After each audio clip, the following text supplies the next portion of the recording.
So it's 9:33, and I think we should start the session. We have Abhirambika with us, and Abhirambika, that's how we pronounce your name. Am I right? Yeah, absolutely. Now you got it right, Avinash. Yes, we had done a couple of sessions earlier, and sometimes the pronunciation was not that great. So thank you so much again for joining in, Abhirambika. We have a great audience with us today. And of course, it's due to the wonderful subject that you're going to address, which is mindfulness. To just give a brief about Abhirambika Ravi Varman, is that she is a certified ICF coach. She's a facilitator and a motivational speaker. She strongly believes that every individual has immense power, and if tapped in the right way, can take him or her to great heights. And it's an honor that we are able to have this session with her today. Apart from being a certified trainer from Dale Carnegie, she is also on the board of directors of ICF Chennai chapter. She is a mindfulness practitioner, of course, but apart from that, she is an ICF global co-leader for life and vision enhancement community of practice. She has co-authored best-selling books like Shifting Gears, along with others, and she has been awarded the 101 most fabulous coaching leaders by the World HRD Congress.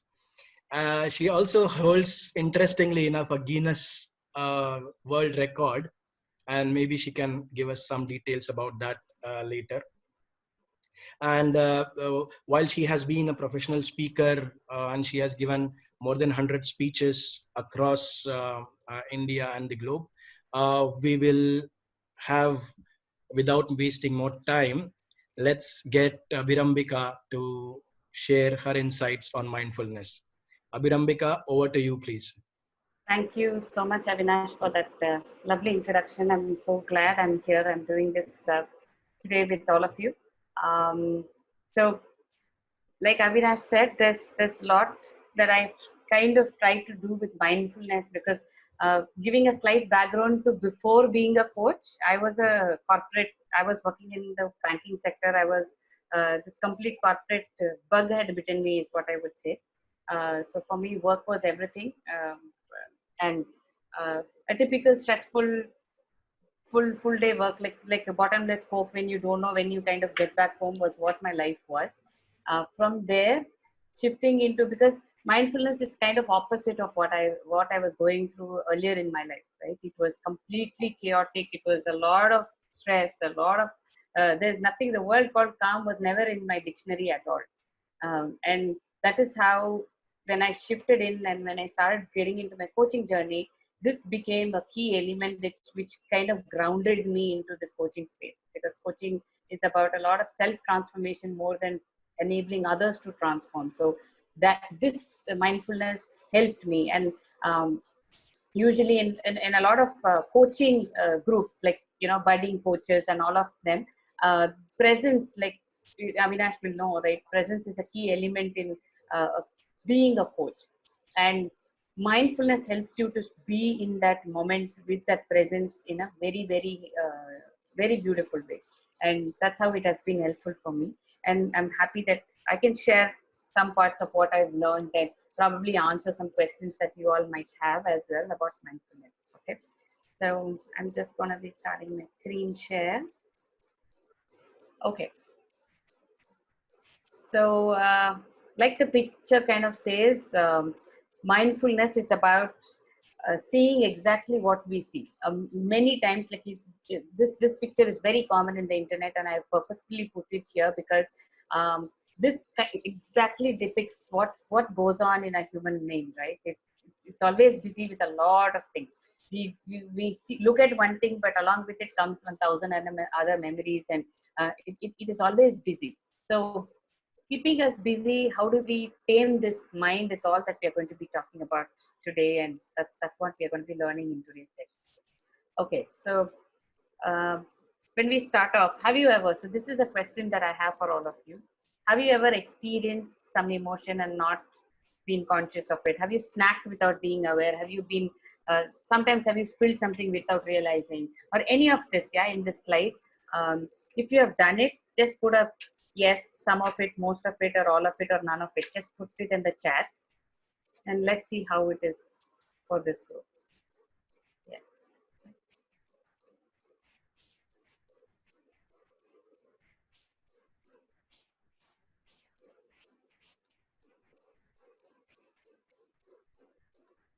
Anybody else?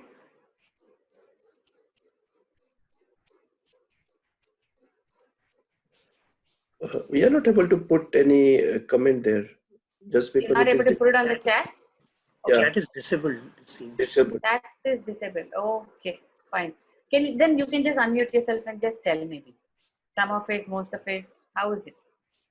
Yeah, almost most of it. Okay, thanks. Ji. So, okay, now the chat seems to be working. Great. So most of it, right? That's how it happens for all of us. We don't realize when we do this that this is actually happening for us. Okay. Now, where is your awareness when this something like this is happening? Like when you're snacking without knowing, or you've said something, you felt emotional. You just said something, and then you later realized, oh, I said pretty harsh things. I should not have done it, maybe, right? So, where is your awareness during this time, and what happens because of this lack of awareness? Lost in thoughts, not in present moment. Lost in thoughts. Yes, thanks, Vijay. So, because of that, what happens? We think something else, but we do. Thinking and doing always conflicts in that case. Yeah, thinking and doing are very different, right?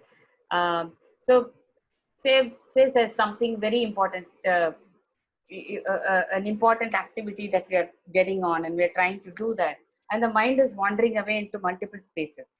So, would we be actually able to do that activity with our 100%? Will we be able to do it effectively? No, no. No, right? Okay. We So, overlook. yeah, we might overlook something. So even when we drive on autopilot, I mean, it had Yeah. because things that we do, they're so used to doing, and it becomes very difficult for us to realize that we are actually doing it itself, because it's become like a part of our DNA kind of thing, right? We just do it. There are Yes. times when we just take the bike. We know we don't have to go to a certain place, but probably an office or something. Sometimes people have landed up going the same route which they take to office even on a Sunday, because they've been preoccupied with their minds. This has happened to Yes. many of us, right? Okay, so the whole idea is, do we this mind is here with all of us, but then most of the times it's also not there. How do we really keep it with us and make sure it works for us and it doesn't do this thing of, so we call this the monkey mind, right? Jumping from one thought to the other, to climbing to another, and it keeps jumping. So how do Yes. we really understand where it is jumping, and how do we make a pause? Is what mindfulness really helps us to do. Yeah. Okay. So creating awareness. So I mean, I'm sure all of you already know awareness is a key to connecting with our internal self and all that. So mindfulness is one tool which can help you to create that awareness in a very, very beautiful and a strong way. Okay. So right now, right, few of us are there on this call. Um, are your minds all in this webinar? Are there some other thoughts going on? Yeah, in between. What about other thoughts? Everyone is here, or some other thoughts crossing? No, So no. let me give My you focus is on Abhirambika only. Okay, Yeah. thanks. So for me, it is like, we definitely are here, but then there are a lot of things which happens in the back of the mind, diverts you somewhere. Maybe it is just a phone ring, or, just message popping up, or, somebody knocking the door or whatever. But yeah, I mean, it's like, it gets diverted sometimes. Yes, that's how we would tend. That's how it can happen, right? With the moment nothing, I'm sitting in this place. If I just see an ant crawling out on my table, instantly my distraction will be, okay, where is this ant going now? For those few seconds or that few minutes, I might lose out on what's happening really here, right? That is how our mind is, because our mind is used to looking at things. It's always connecting to what's happening. and it's very curious, isn't it? It's always curious to know what next. Okay, so does it help us or not help us? So we will try and get into it and see how it is. So mindfulness is about paying attention to the moment that we are in. It is about the now. It is not about yesterday or tomorrow or the things that we need to do right next after this webinar or anything like that, right? So yeah, somebody is saying I'm thinking now of what I have for lunch. Yeah, I'm sure. Okay, so mindfulness is about paying attention without judging about the moment that we are actually going through. Because like in many spaces we say the only thing if we lose and we cannot get back is time. You lose money, you can earn it back, right? You lose a friend, you probably get another friend. There's so many things, right? Whenever we lose something, there is always an opportunity to get it back in another way. But the only thing, if we lose, is this moment. We're never going to get that back ever, right? So the fullest way to utilize every moment, like there was this one of the sessions they came up with saying there was a moment when I could have actually did this for my mom, but I didn't realize it that time, and then within few days she passed away. So that moment came up in that person's head, instantly when we were doing a mindfulness session like that. So every moment counts for us as just to make our lives more effective and beautiful, right? To create those lovely memories for us. So mindfulness is about creating and paying attention to those and being mindful of our senses. Like Anu said, the moment she's trying to be here, but I'm sure when she sees something while your attention is on me, instantly for a second it will go there and come back, right? And for someone they said about lunch, someone they said about a sound that I'm hearing, and we kind of drift away for a few seconds maybe. So mindfulness is about holding our senses with us and keeping it together the way we want it to be, and more so to respond and not to react. We are all people who instantly react to things, right? But instead of reacting, can we respond in a better way? So this is also all about mindfulness. Okay?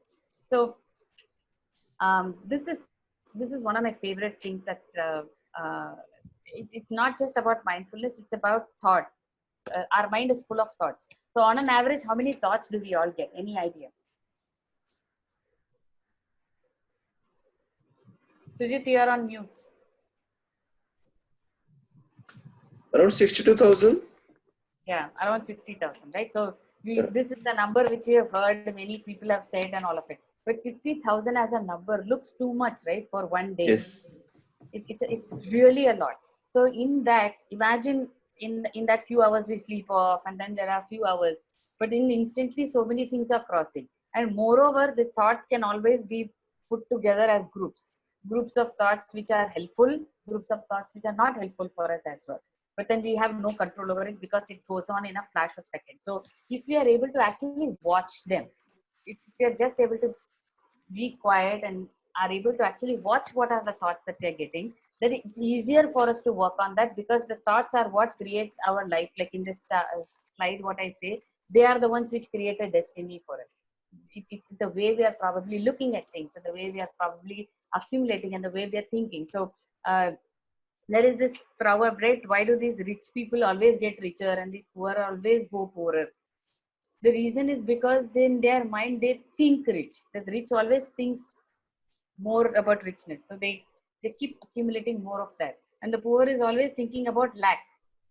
Their thing revolves around lack of things.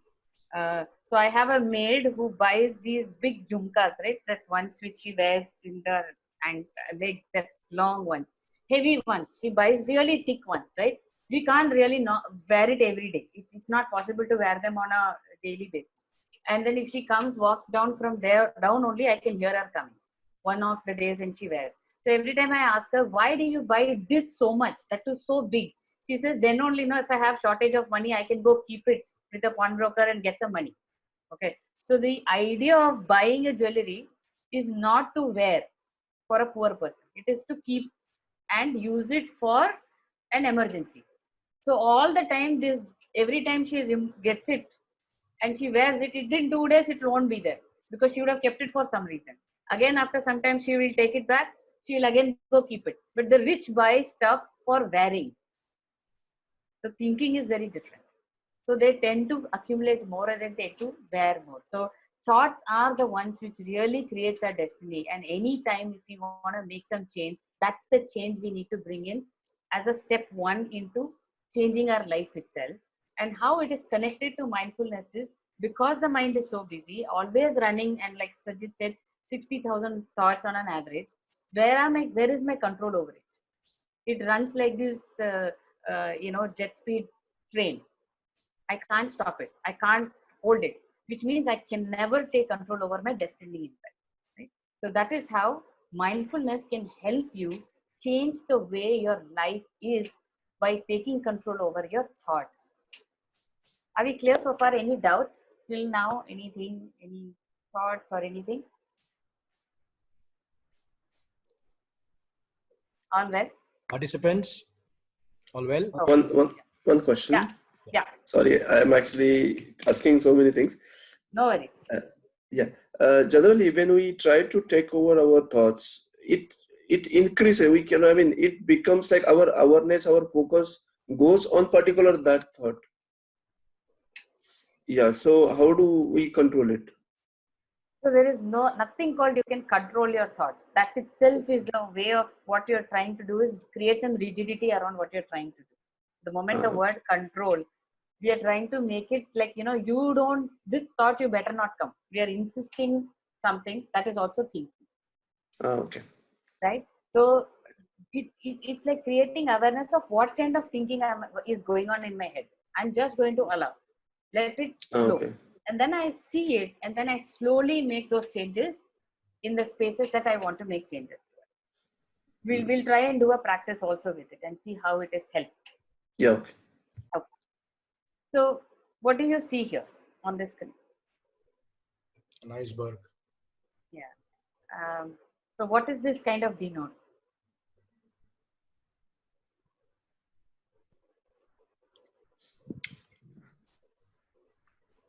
It's like whatever we can see is double is already inside.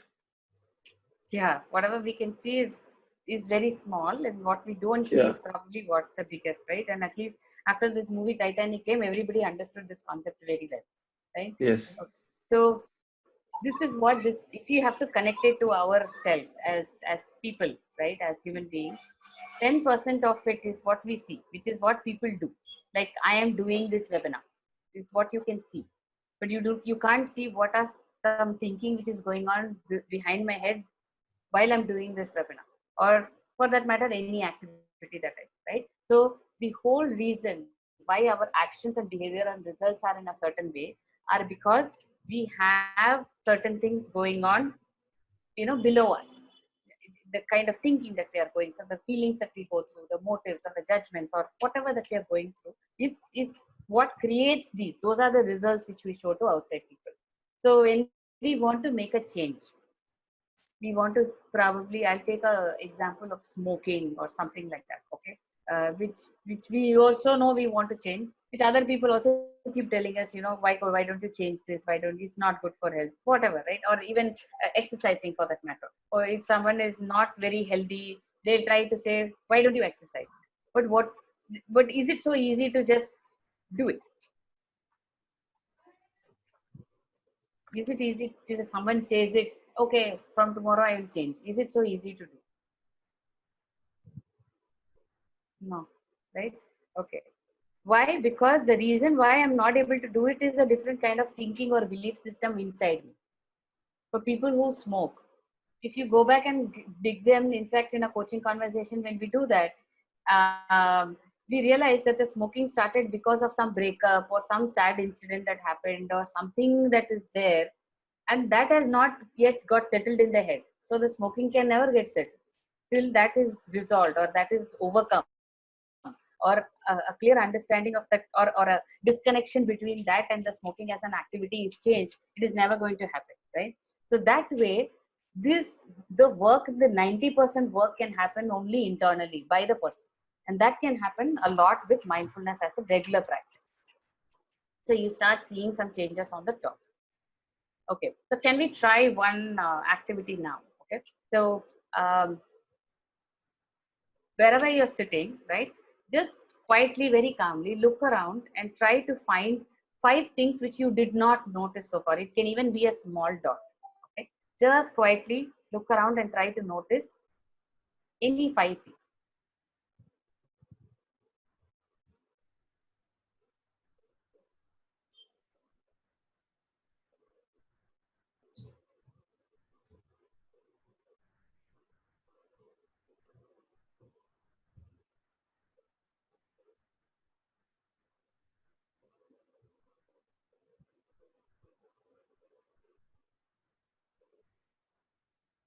Done?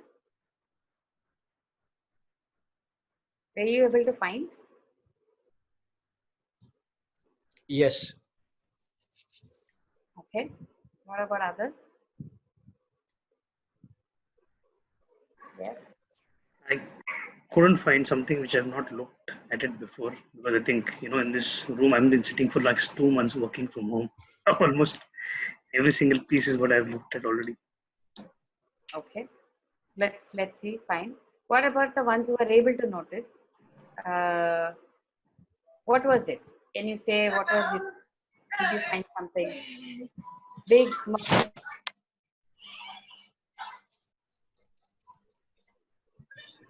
Avinash, you said you found, right? Something. Yes. What was? So there are a few, the room where I'm sitting, there have been some toys for the kids which have been lying in a corner, which was never noticed. But now I know that it needs to be kept somewhere else. Okay. Okay. Great. Thanks, Avinash. Okay. Um, Anyone else? Whatever you noticed? I found my lost pen. You found your lost pen. Okay. Yeah. Great. So when you are trying to look for it, whether you found, the ones who found and for the ones who didn't find, where was your mind? Was your mind distracted with any other thought or was it with you? Not distracted. Not distracted or distracted? I didn't hear you. No. When you were looking for it. When I, yeah. No, not distracted. I was Not distracted. purposely Oh, looking. Yes. right. You were purposely looking. So it was not distracted, right? So Yes. those were Yes. the few minutes you could actually control over your mind. Yes. It was a very simple way of just taking control over your mind and giving it a specific instruction to do. Look for something. Look for something new. So your senses are with you. You're looking for something and you might find. And even for the ones who did not find, I'm sure there will be at least one tiny dot that you would not have noticed so far. You go back and do this after this webinar, you will find at least those tiny dots or a dust or a cobweb, or it could be just anything, right? Yeah, Anu. Yeah, for me it is like being the to see every corner of the house. Every moment I make sure about this, that whether the thing is kept in proper place, because being a very disciplined mom, I make sure that my daughter also does it. So I was wondering like which corner I should go now to look into for those things which I have never seen. Now when I just look around from this place, I could find a paper lying on my floor which just flew away from the table, and just I could not notice it. So that's the only thing I can make out, like yes, I found out that. Yeah, thanks. So it is not that everything will be in its place, right? So like for example, when we do this in the corporate setup, okay, at least here it's home. Yeah. Things can change, right? But when we do this in the corporate, whenever we say just come down, sit and look around for something, we still find at least one pin or some part of it where this guy has not tied it properly. There's a small dust on the table, something like that. Because you're consciously looking, there is always changes. See, what I was 1 hour back, I'm not the same right now. There is something changing within me, something like that changing in the environment all the time. And mindfulness enables you to keep your mind completely with you. It keeps you so glued on that you're actually able to notice it itself. Okay. So let's try one more thing. Close your eyes, okay, and just try and get 4 different sounds. 4 different 4 sounds. sounds. Sounds, yeah. So you mean to say we have to focus within ourselves to get the sound? Anywhere, any 4 sounds that you're able to get.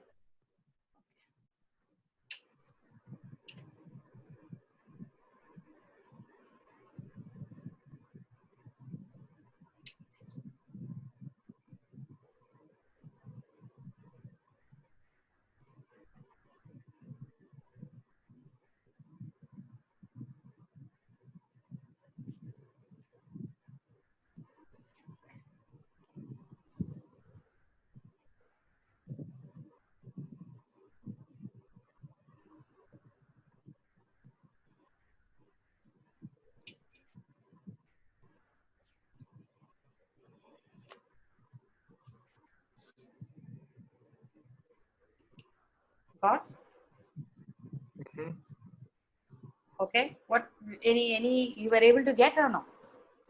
Yes. Yes. Yes? Okay. Yeah. So when you were doing it again, where was your mind?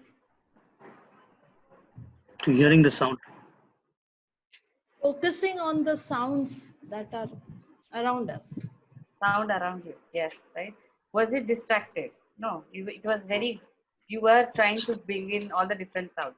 These sounds that, when you try and hear them, they are already there. While we are doing this webinar, or from the start of it, these sounds are always there, right? But we never Yes. notice it. Probably a fan sound, someone's AC sound, or a bird sound, something from outside. We'll probably not notice it because we are busy doing something else. The mind doesn't take you to that space of listening. So this is another way. Why we are trying to use our senses is these are the ones which distract us. These are the ones which take our attention from anything that we are doing, and we are trying to force those through these senses to bring back and gain control over. So that's what we did with the sound. So we can also try it with the smell. So usually we do five things to notice. We do four things to listen to. Four sounds. We also do three different smells. So we close our eyes and we try and get three different smell. If you are able to get, sometimes we get our own perfume smell, or somebody's cooking something, neighbors some sound, smell or whatever. So you can try and do that as well. Are you able to get three different smell at this moment?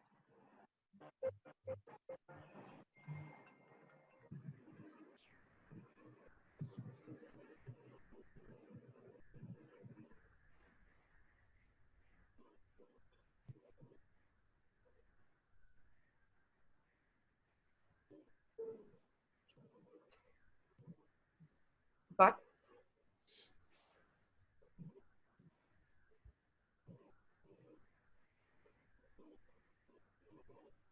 anyone who got three different smells? I got two. You got two. Okay, great. So again, you will notice that while you're using this sense, your mind is with you and the sense only. It's not going anywhere else, right? So this is a very, very easy practice. Was it difficult? Was this practice very difficult? No. No. Not at all. It's not time consuming. It's not a very difficult practice, but it has a huge impact of bringing control over your mind and the senses that we have, right? So this is one mindfulness practice that we generally follow, and we try and do this, like say, probably once a day or something. All we need is few minutes, maybe 1 or 2 minutes for each of these senses, and then you kind of activate them, right? You kind of give instructions and make sure that these senses are with you, and you are able to take control over that, right? So we have even the space that we sit on. So there is touch, which is, so if I'm sitting down, I close my eyes and I just feel the table. I probably feel this thing in my side, and just how does the texture feel? If I'm sitting on the floor, if my legs are touching the floor, how does it feel? The hard surface, is it what kind of a thing is it giving? So even this is a way of using your touch sense, because different parts of body are touching something. Your dress is, you, how do you feel your dress? So all of these are things that you can use with respect to touch. And eating, usually we drink some little water, but I'll take you through mindful eating in a slightly in slight time. So you'll also understand how to use your taste as a way of practicing mindfulness. So far so good? Yes. Great. Okay, so when we talk about mindfulness, people always have these questions in mind. So mindfulness is not about thinking nothing. It's not this zero thinking state of mind. It's not that. It's just bringing awareness to the thoughts that we have. Okay? And then it is not all the time being happy. When I practice mindfulness, that's it. My life is going to be the happiest in ever. It's not like that. It's about just going through every different emotion that I have, but I'm not going to feel extremely dejected or disappointed, but I'm going to understand it in the way it's supposed to be understood. That's what mindfulness is all about. So in times of COVID, we all know that it's not been easy, right? Sitting at home and working, or not being able to go out, not being able to go to a workout. I know I work out from home now through Zoom. It's not the same feeling as going and sweating it out outside, right? So there's a lot of things going on, and it's about acceptance in a great way. It brings that acceptance into your mind so that we start being more and more resilient with our own lives. We start handling it in a slightly controlled way and not go haywire about what's going on around us. Okay? And it is not religious at all. So there are a lot of people who think mindfulness has come from Buddhism. It's not for us. There's some. It's not like that. Mindfulness is all about a religious mental training. It's a practice of the mind. So it's not specific to any religion. It's a very scientifically proven and a lot of clinical research is done, because of which it's proven to be a very, very useful thing, starting from children to adults. It's not something like they say meditation and all for old people, not for kids. It's not like that. Mindfulness, kids practice a lot. So we do a lot of workshop for kids on mindfulness as well. And they are more mindful than us. Do you know why?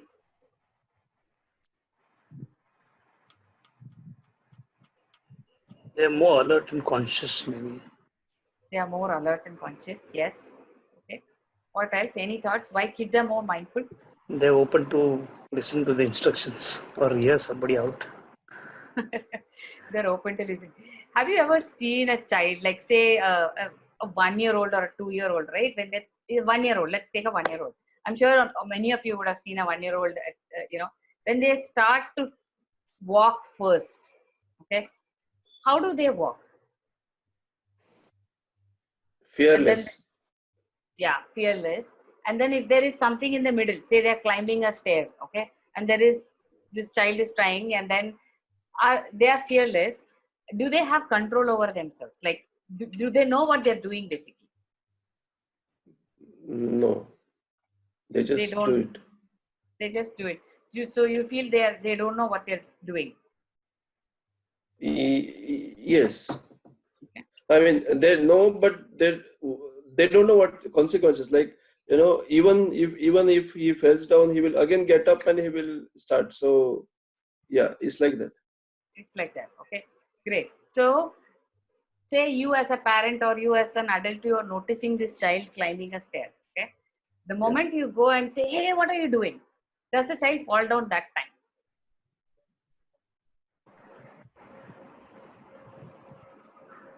No, he will stop probably. Yeah. He'll stop, he'll be scared, and he will fall down 99% of the time because he Yes. didn't expect that instruction to come, right? So Yes. when you actually look at the child is very mindful because they exactly know what they need to. As Yes. we grow up into an adult, we bring in all these ifs and buts, the logic, right? Yes. If this child climbs, the child is going to fall down. Like what Sujit, you said, the child does not know, so the child is falling down. Is the analogy that we have as adults. Yes. Because we think we know it already. Yes. But the child, Agree. but actually the child knows it. That's why the child doesn't fall. Unless and until an adult shouts and gives an instruction out. This is great. So the child has a mind which is mindful in the sense, the first picture that we saw in this presentation, like a dog which is seeing exactly what it is there opposite. As an adult, we are seeing all the ifs and buts with everything. Correct. That's why we're very far away from mindfulness. We try and bring in all the possible logic. This happened to somebody, so I'm sure this is going to happen to me. Logical conclusion. We've already judged the situation, right? Yeah. And our curiosity is very, very low to know it, because this thing of I know it already. We stop That thinking there. We stop thinking there, right? So we are not ready to be present for that moment of enjoyment. Imagine, as an adult, we just want to eat ice gola, right? I'm sure you would have all had an ice gola as a child. Yes. Right? Yes. But if you have to today go on the road and you find an ice gola guy, would you go and actually eat it? No. Why not? We'll bring a lot of logics like it would be because of dust, not healthy, and a lot of things. It's like belief system now. It's the 90%, no? What we saw. Yes. Yeah. So that 90%, if I was to just flow with the thing, right? Flow with my ideas, I would probably go and enjoy that ice gola, no? But imagine we didn't eat it. We are seeing some kids standing there and they're all eating. And then we look at it and they're like, oh my God, these kids have no sense. They're eating from this guy. Imagine his dabba, it's so dirty, blah, blah, blah. But inside, we actually want to eat. And Yes. we'll bring a logic there. If only this guy was a little meat, I could have also had. If only. Hmm. Where we keep doing this day in and day out to our life and actually not enjoy anything. So if I have to ask all of you who are here on the call, how much do you really love your life? You'll all say, yes, yes, we are great. But truly go inside, connect to yourself and answer to me. Do you really enjoy and love your life? I'm seeing slight no nods in. Nobody is still talking. Everybody is thinking rather, right? Yeah. That is what this breaks. This kind of brings you back to what you truly are, right? It connects. So there is this concept, I mean, something that I'm working on, the different shades that comes to us, right? We don't live our life only because we bring a shade of our father, we bring a shade of our mother, we bring a shade of the teacher, whoever we are connected to from a child, including our own friends, right? We bring shades of so many people into our life. Finally, we forget what is my true shade. What am I sharing? Like, what is it that I am probably giving out? So there are these small disconnects that happen within us. So that is how it can change. So, and it is also nothing to do with the past. So when I talk about this ice gola thing, it is about the future, right? I'm thinking, what if I catch some disease? So I lose the moment. Hmm. And in the past, I have seen some 1,000 people eating, one person falling sick. So I'm immediately thinking, okay, like that one person who fell sick, now I'm going to fall sick. So let me stay up. So it is Yes. either the past which keeps controlling us or the future which keeps controlling. And absolutely no control over what I want to do right now in this moment. What am I, wanting to do? Hmm. So it will change as we start training our mind. So if you look at the process that we use for mindfulness, it's like know your mind, train your mind, and then just let go, which means free your mind from all these ifs and buts that we have put together and created these clutches, right? Trying to loosen it a little bit so that we start living a very, very, what do you call it? A very simple and a satisfied life. When I say simple, it doesn't mean, okay, tomorrow I will become this minimalistic person, I will give away everything from my house. Not like that. It's about enjoying every small things that can happen to us and actually leading a life like that. Okay? So this is like, it can also help you from keeping you away from your worries, your anger, your this thing. So if I have to ask, what are some things that you all do? Like, are you working in corporates, or what are some things your day-to-day profession, or what do you all do? Just one or two of them.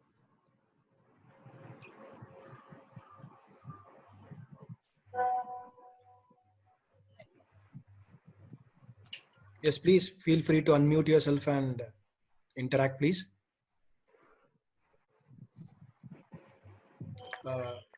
Pradeep ji, your sound is not coming. No, your sound. Yeah, we can't hear you. Yeah. Yeah. No, I'm working in a bank, nationalized bank in Doha. Okay, nationalized bank in Doha. So I was also a banker. I used to work with Yes, yes. Citibank before all of this. So you know how the mind is working while you are sitting inside the bank and outside. Yeah. Outside also, bank only will work in my head. Yes. That is how it used to be. So in short, it is sleepless nights. So we always have this saying, no, in city, we have the city never sleeps. There's that tag with city. So we Yes. say city never sleeps. It doesn't allow our employees also to sleep. So we have never really had that thing. So we always used to feel that way, right? So I Yes. can completely understand what you're saying. So imagine this work, right? We get into our space of work, okay? And when we come home, we are supposed to be disconnected from work and, oh, look at my child, how beautiful, how smart, blah. Does it really happen? No. Never. No. Right? The whole point of our mind is, because we are one unit, we are one person, right? Our this work-life balance that people try and say, and you have to balance this, you have to do it doesn't happen really. It's not happening because even though you get out from the bank, you kept your mind there, bringing your body back home, and trying to connect remotely to a mind which you kept it there in the bank. and work from the home. Yeah, it's like what we are trying to do now, work from Yes. home, remotely connect from here. Yes. So- So mind is there in your desk, and you are connecting your body to that mind which is sitting far from our home and doing things. Yeah. And the next day when you go back to your original place, keep your mind back to your body and try to do something. And most of the time you forget what you thought yesterday, and which makes problems in the future. And see, I am working back office. I'm working in budgeting. So most of the time, see, figures are going everywhere. So it's I can't control my mind. Yeah. Thank you so much for sharing that. So, you know, when our mind is preoccupied, right? So that's the typical word that. So when it's preoccupied with many things, because we are going through many things, right? If we had just one activity to do, just do budgeting day in and day out. Okay, fine. I do this. I punch in the number. This happens. Then it's probably working like a machine. Because we are humans, because we are not the machines, it becomes very difficult to draw the line to say, you know, when I am here, I do only this. But when I'm there, I'm going to be doing only that. It becomes super difficult to do that. And that is how, when we start changing and start taking control over our mind, and through these slow practices. Now, while we are doing this webinar today, doesn't mean after you finish learning, you know, these concepts, from the next moment you switch off from this webinar and do this end call, all of you are going to become mindful. It's not that, right? It's a practice. It's a conscious practice that takes you from this phase A of I can't control my mind to I have been able to free my mind. It's that journey that you'll have to probably go through. This is a great way to start understanding the concept. But as you do that, like what he just said, when you're in that space, your mind is fully there with you. So you're not distracted at all. So right now, when I'm doing this webinar, I know my son is outside. Anytime he's waiting to open this door. But if I keep thinking about it, half the time I'll forget what I'm going to say here. Because I'm like, okay, now he's out. I don't know, did he eat? Did he go there? Okay, is he playing or is he watching his phone? I've told him not to watch. Imagine now he's watching YouTube now. What will I do? Will end this little webinar get out? These are the thoughts can naturally come. But if I am able to practice it, I can disconnect from there, be here. Once I finish this, I go back. So a good question here would be, how many of you multitask? Mostly, right? Yes, almost all. Almost all, because they're tuned to multitasking. Do you think Yes. it is effective? Does it work? Not really. Not really, right? Not Yeah. always. Not always. Okay. So sometimes it works for us. Okay. So I was this strong believer that, you know, you are smart when you can multitask. You're extremely smart. You know, look at this girl doing 5 things at a time. Wow. That was my idea. Okay. So even at work, I used to be like that. I have 10 things, one person telling me something, I'll be on a call, I'll be doing one chat on this thing, and all of this. But then I realized, when I was there, I didn't realize this was not helping at all. But after understanding mindfulness, I have understood that there is nothing called multitasking at all, which exists. This is just a false word that has been put into our head, associated with smartness. But it doesn't work. Even that sometimes, Anu, when you go back, it actually doesn't work at all, because multitasking means our mind is trying to do 2 things at a time. Okay. But it's actually focusing only on one thing at a time. It's only switching between 2 things. So if I'm cooking and I'm also listening to a call, the moment I'm putting the salt there, what this word, 1 or 2 words that this guy is telling in the webinar are actually lost, because I'm thinking, how much salt did I put? If I blindly put it, I know I have put more or less salt in the food, right? So multitasking does not happen. It is unitasking, right? So when we do an activity, even to get this thought in our head, is where the mindfulness as a concept helps, because we know we are not being effective in both. But doing one after the other, then it makes it more effective. So these are some benefits that you will get over a period of time to practice. You know, when you get into the practice of doing it, you'll start seeing this shift.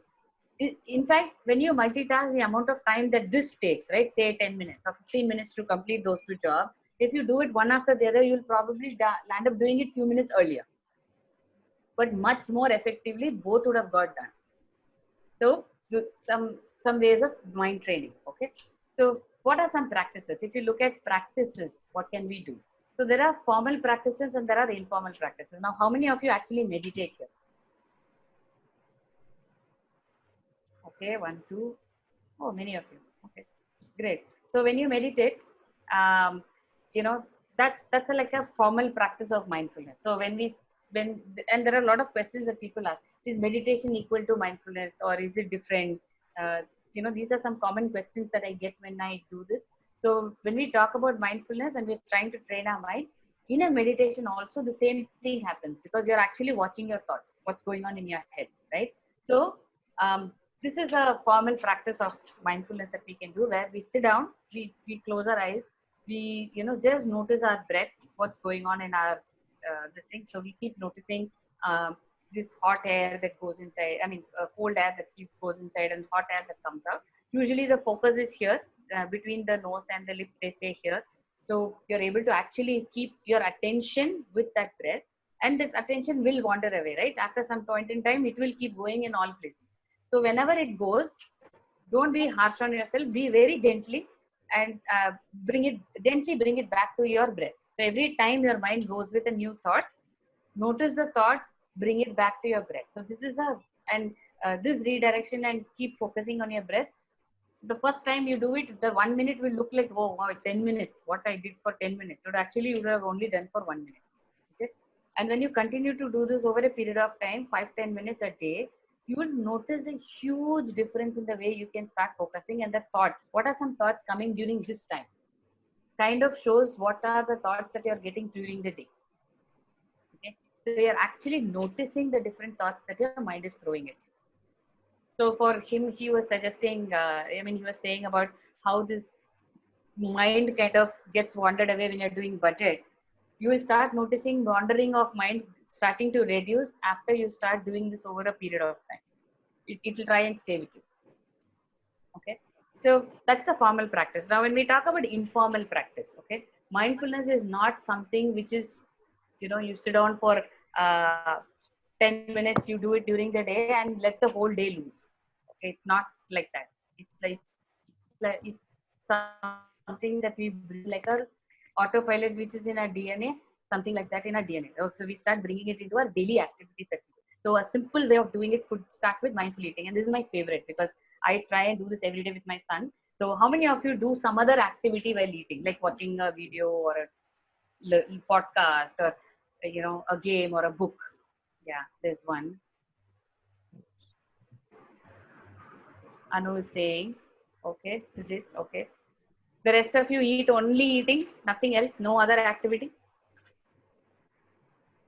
No, we do eat and watch TV or whatever. Yeah, eat and watch, right? Okay.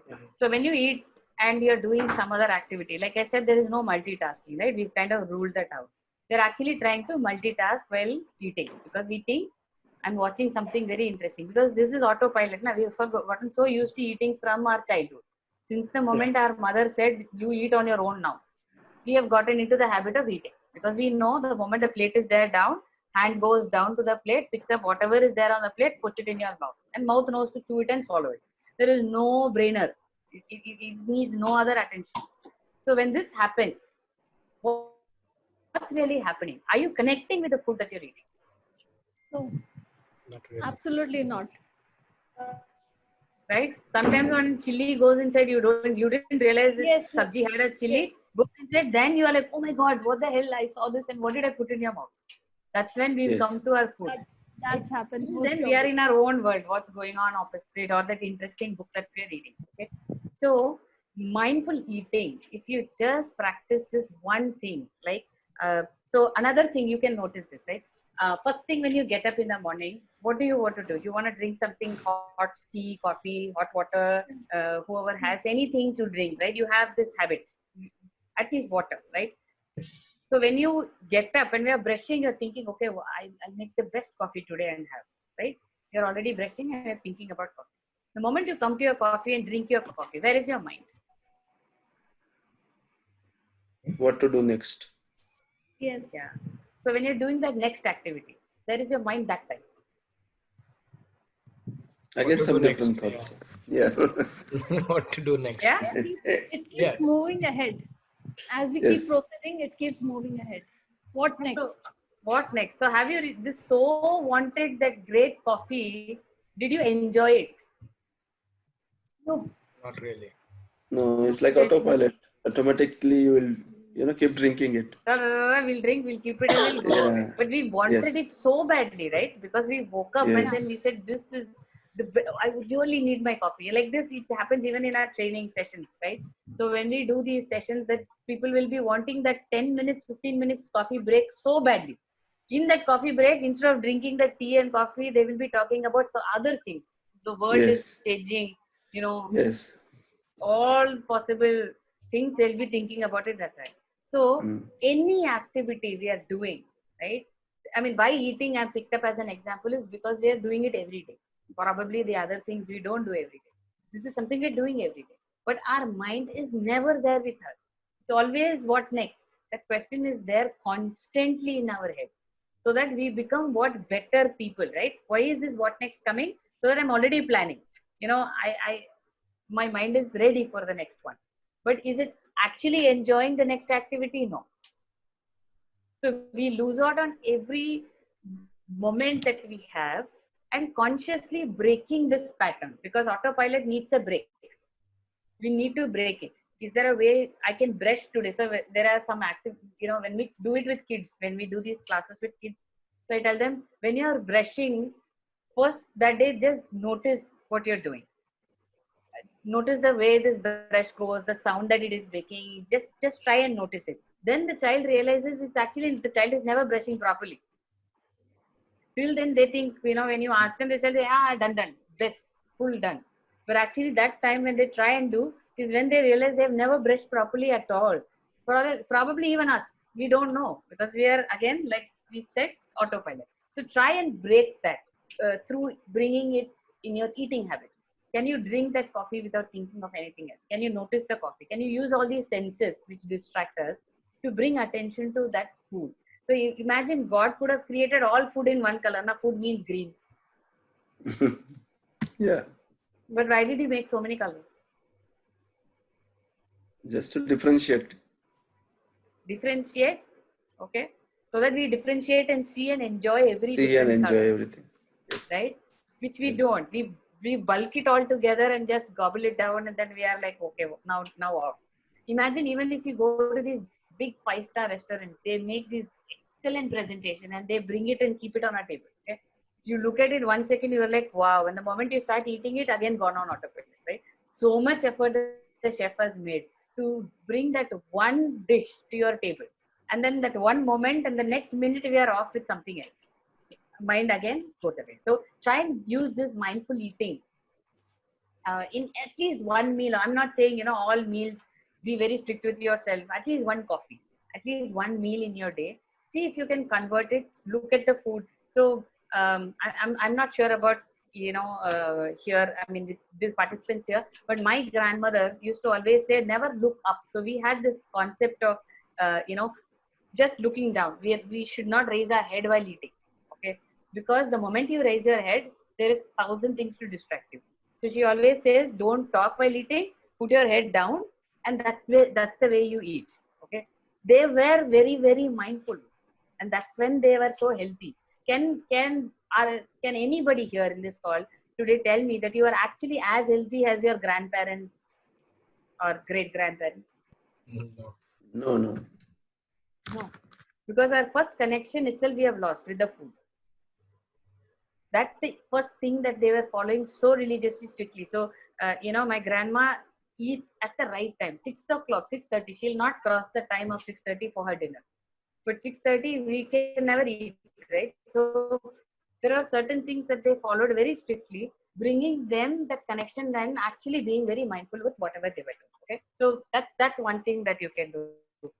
Mindful walking is another thing. Now all of us are, confined to our houses, right? Probably small spaces to walk around, or maybe our condos or communities where we have another small space to walk outside. Okay, so every day before walk, if we can use walking from my this table to the washroom or to the kitchen or to the gate, every time I do that, I'm going to bring my focus to the walking, and I'm not going to think of anything. I'll walk slowly and I'm going to focus on my steps, keep my attention here, and then I'm going to walk. If you try and do that, that's also a way of practicing mindfulness in your day to day. Because say 10 times we go to the washroom every day, 10 times you've gotten this thing to practice mindfulness for that.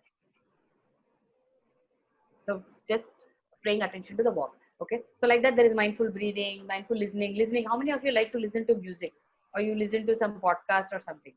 Yes, we do. Yeah. Right. So when you listen, next time try and notice things you don't notice usually. So there are people who notice the lyrics. There are people who notice the music. I mean the instruments.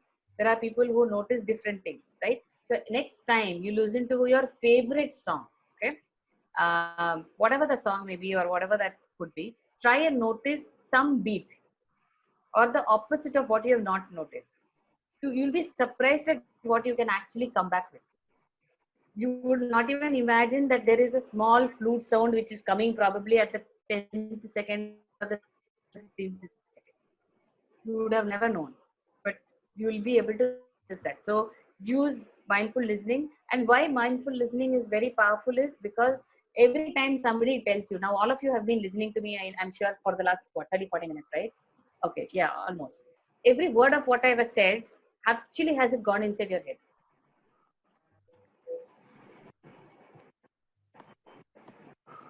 No, Somewhat actually. ballparkish, huh? Oh Yeah. no. Only summary. You are already summarizing in your head.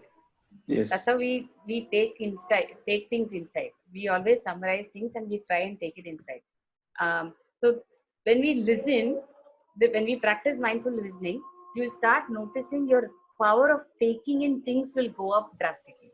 Because you're not listening, you're actually going to be actively listening to what's happening. So you're also listening to some things which are unsaid by the person, and you will be able to make a different kind of connection. And especially in relationships, how many of you fight with people at home? So your wife, your child, mother, father, everybody, na? At least some fight, right? I also fight with my son. Okay. So when we're doing that, how's our relationship? I mean, it's nice, right? It's not gone bad. It's not great. It's not beautiful, but it can work. It's like in the working condition, like a machine, which can work together, right? But when you start using mindful listening, you will start noticing things that they are not telling you very openly with certain words. You're actually able to catch that. So your overall relationship itself grows. Do you agree or no? Yes, we agree. Because when my son comes and says, I don't want to do my homework, and he wants to play, he wants to play football, and then he comes and tells me that if I'm using all my mindful senses and if I'm actually able to listen to it, I will not be this parent who's saying, this is study time. I am the parent. You are my son. You bloody listen to what I'm saying. I know it better. Instead, I'll be able to actually think and see what is making this guy come and say he doesn't want to study at this time. What's going on in his head? I'll be able to listen to something extra and then not react as a parent would ideally do and say, you have better study. Otherwise, tomorrow you're going to become a beggar. You study tomorrow, today you'll become a millionaire. Instead of all this logic in my head, what I'll try and do that time is, okay, this is probably the time his mind is not working for him to understand math. It's a time he just wants to relax. Let him relax. And then there is a way we get back together and say, okay, finish your probably 15-20 minutes. When do you think you can come back and study? He'll say, Abu, not in 10 minutes, I'll do it in 40 minutes. But in that 40th minute, he'll be there studying. Otherwise, the first 40 minutes also is not studying, the next 40 minutes also is not studying. Both the time he's angry with me. This mom is ruling me, she's ruining my Yeah. life. That's what goes on in the childhood. So a lot of changes can happen when we try and practice these conscious mind training in our heads and keep moving and so imagine if I'm able to actually control my mind, my life becomes extremely simple, right? There is nothing I need to be worried about or stressed about. We start leading something very simple. Now, if I have to apply this in current COVID situation, so I'm just going to show one last slide. Okay.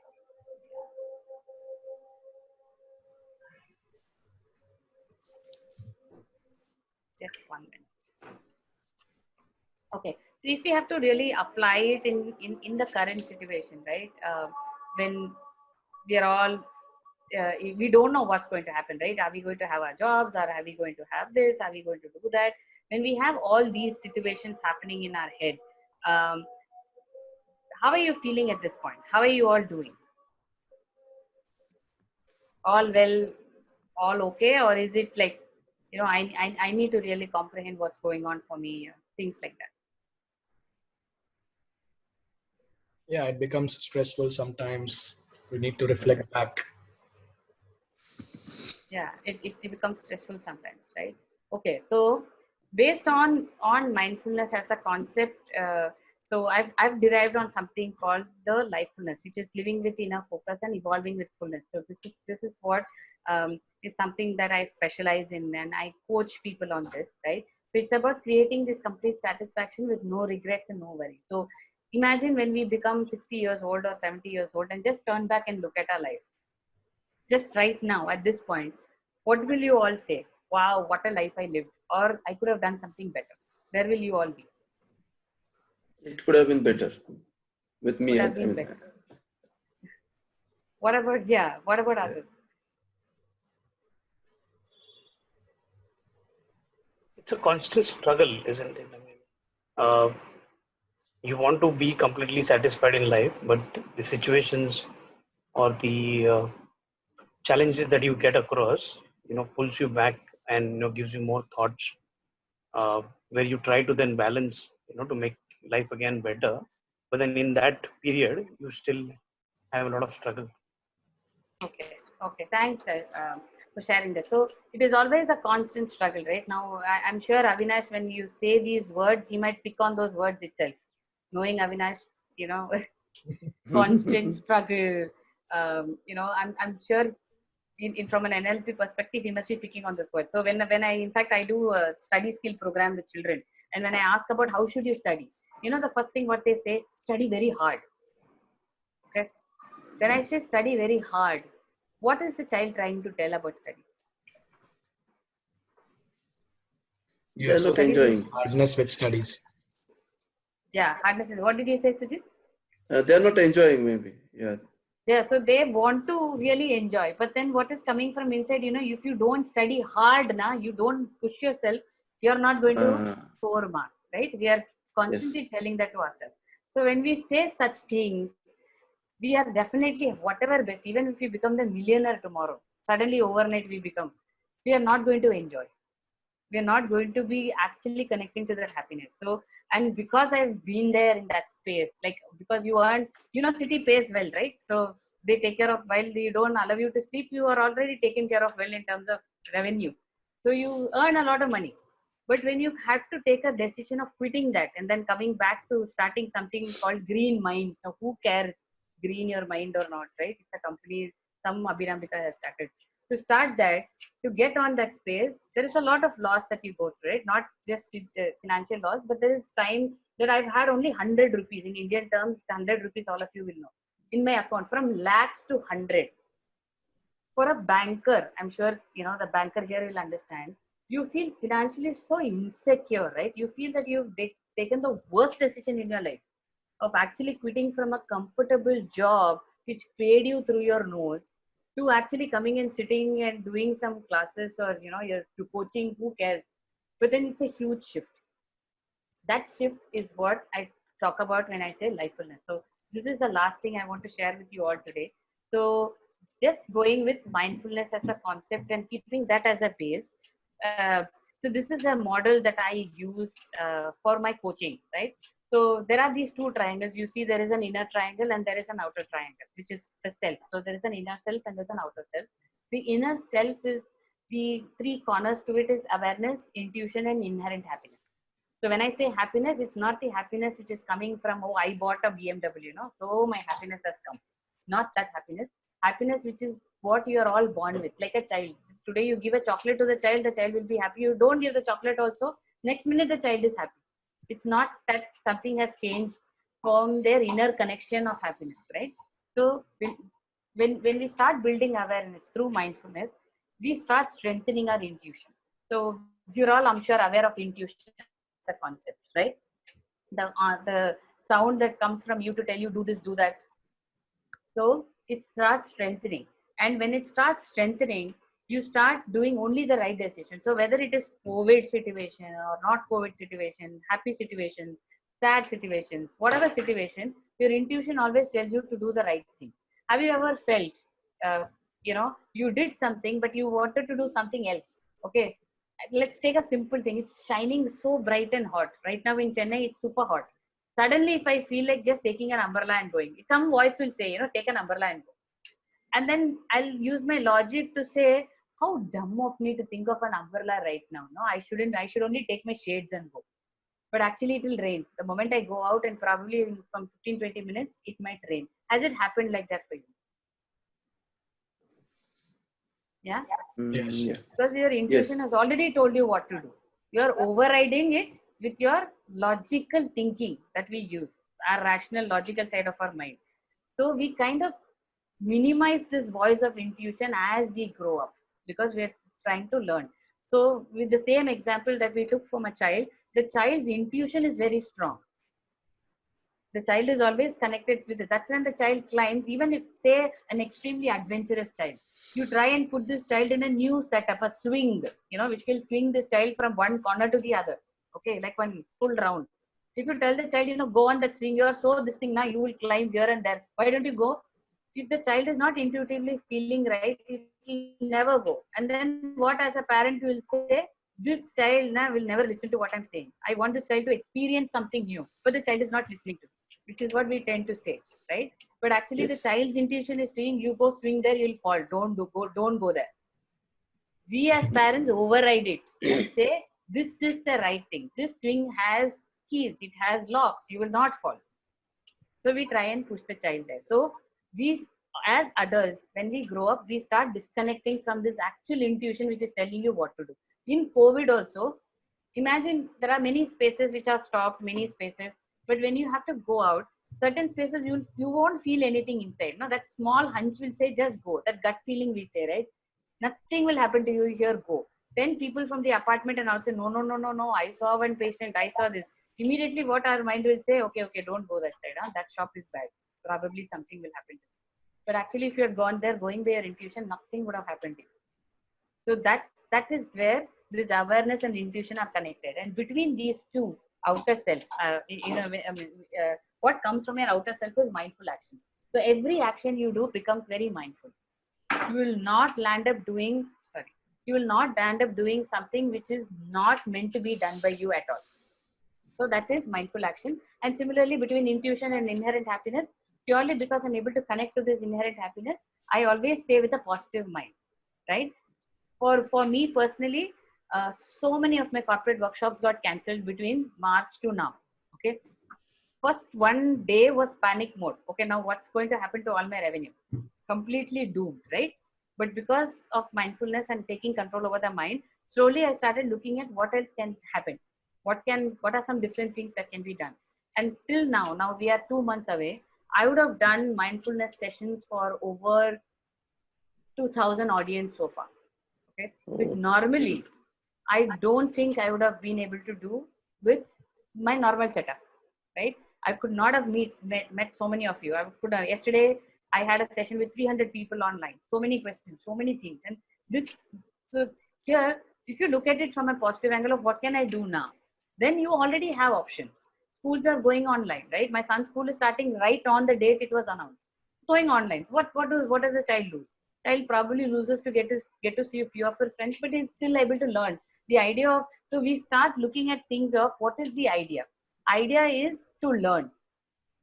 What the mode can be changed. Otherwise, when through our rigidity, we feel this is the only mode of learning, right? This is the only way because I have seen it work many times. So all of that will change. A positive mindset will try and bring you to a space of comfort and instantly become resilient to changes that are happening around us. And inherent happiness and awareness, between that is gratitude. How many of you really thank every day, like you had a great day? Do you feel the sense of gratitude? Okay, 1, 2. Yeah, You also. Okay, great. So My son is also raising. I don't know why he entered. No, he kind of opened the door and he entered the room. Okay. So, sense of gratitude for everything, right? Say your wife cooks you food or your mom cooks you food every day. We take them for granted, right? Every day she's Yeah. cooking now. What's the big deal? Have you really taken time off to thank them for every meal? Not really thank them as in saying, you know, mom, you're the wonderful best cook I have ever seen. It's not to that much. Just said, wow, I had great food to eat today. Yeah, sometimes. Sometimes. Yeah. So that is what gratitude means, right? When we are feeling that sense of gratitude for what we have, we will start noticing we have a lot more than to be cribbing about what we don't have. Mm. So huge way you can start the law of attraction, right? Many people would have from here, you would have read the book of Secret and all. It doesn't work for many people because it doesn't make those real connections. So the sense of gratitude will bring you lot many more things that you can be thankful for, because you're in the space of I am thankful for what I have.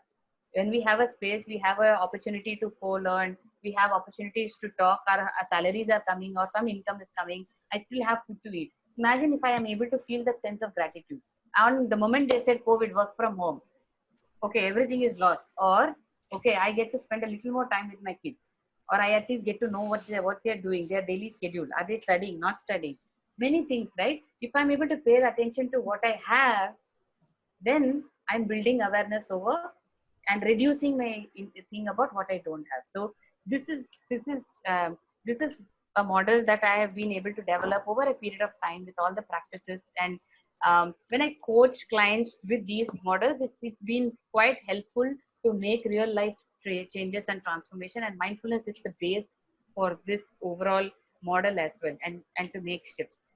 So before I end, I think I've taken a little extra time, but so the secret of health, a great mind and body is not to mourn for the past or worry about the future, but it is to live in the present moment wisely and honestly. So something that I kind of end my session with, and these are my details, how you can reach out to me if you have any more doubts. You can, if there are any doubts, you can still ask me. We will probably spend about 2-3 minutes. But if you want to reach out to me and ask more about it, or how you can practice it in detail, yeah. So here are my credentials. Hey, Abby, thank you so much. I mean, it was really a wonderful session, and we're really thankful for such wonderful insights. Of course, the contact details are here, and we will also be uploading this on Facebook, and I'll be tagging you as well. So we will have this done. Any questions? As we know that we are a little bit more than the scheduled time. So if we have any quick questions for AB, and we call her AB with love, by the way. It's Abhirambika, but even her email says so. AB at Yeah. in. Yeah. So any questions for AB before we end this Saturday session?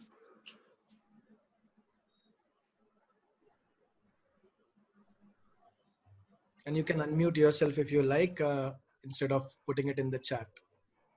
So, Yeah. Avinash, yes. Yes, Sridhar. Go ahead. I want to ask one question.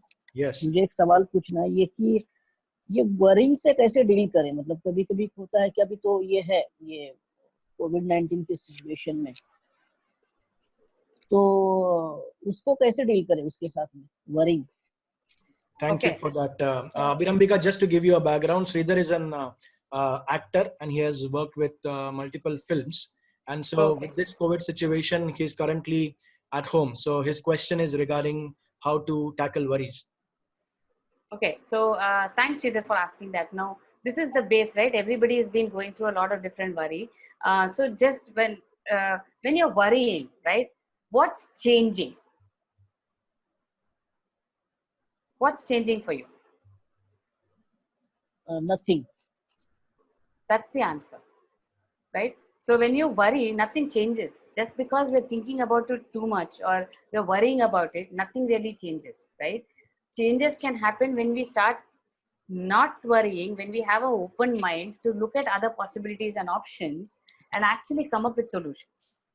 See, we've heard always, right? When in fact, I don't know, lot of parents, because I do a lot of parenting work, that's why I'm bringing a lot of children and those examples, because I do a lot of work with kids and parents. Parents tend to say, you know what, I'm very worried about you, I want you to have a great life. Isn't it oxymoronic? You're worrying on one side for the child, and on one side we're telling the child, you know, I want you to have a great life. Then which means the worry is you might not have a great life.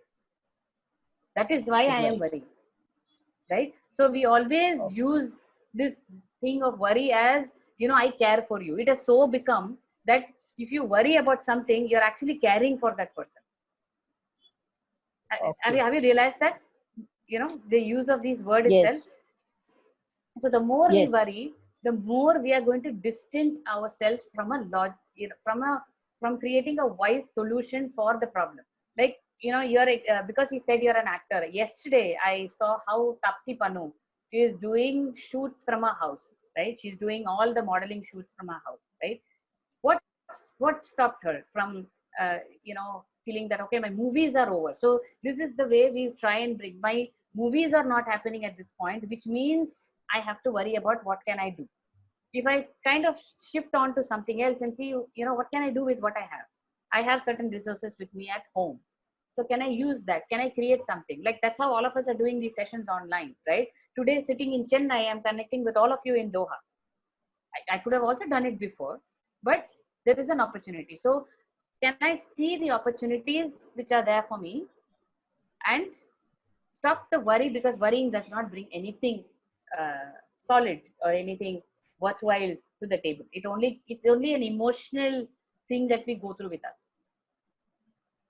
Okay.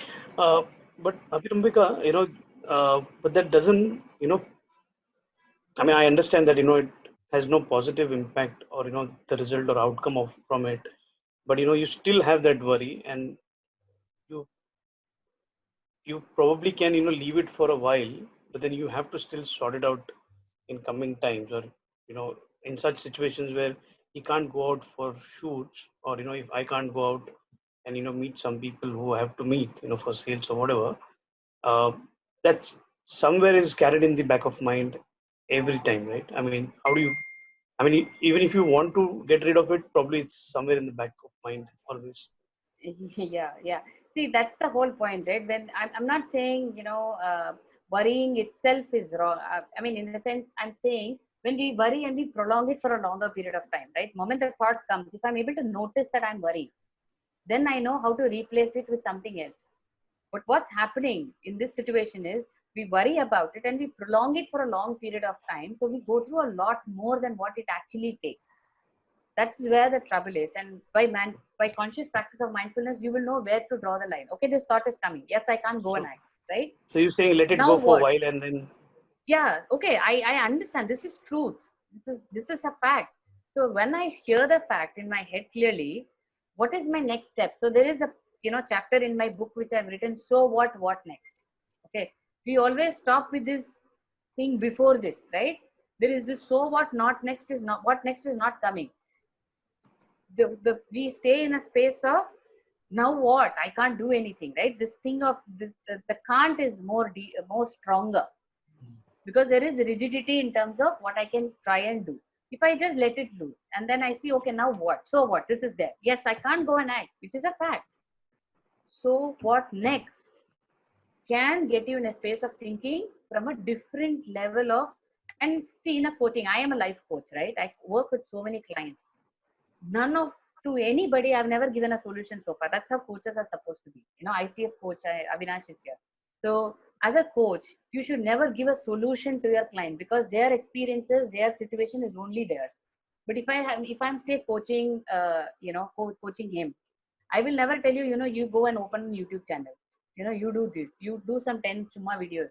Sometimes few years, I'm not going to suggest that to him. But when I do the conversation, he will figure out answers for himself, because the answers are always with us.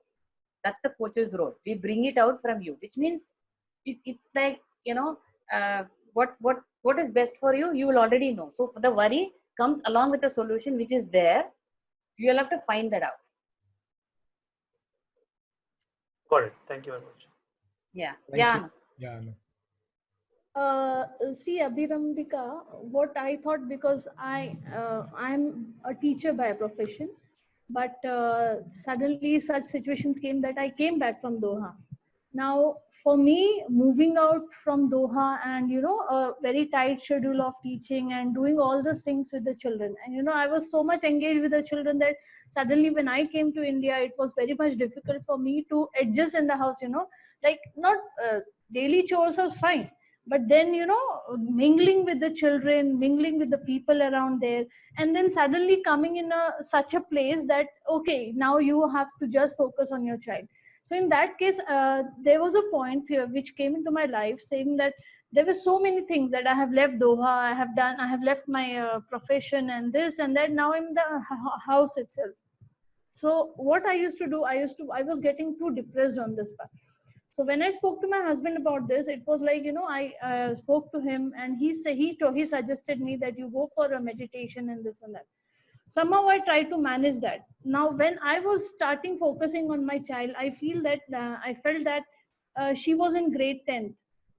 So in the beginning of the academic year only, I found out that she needs more support because she was not doing so well in her studies.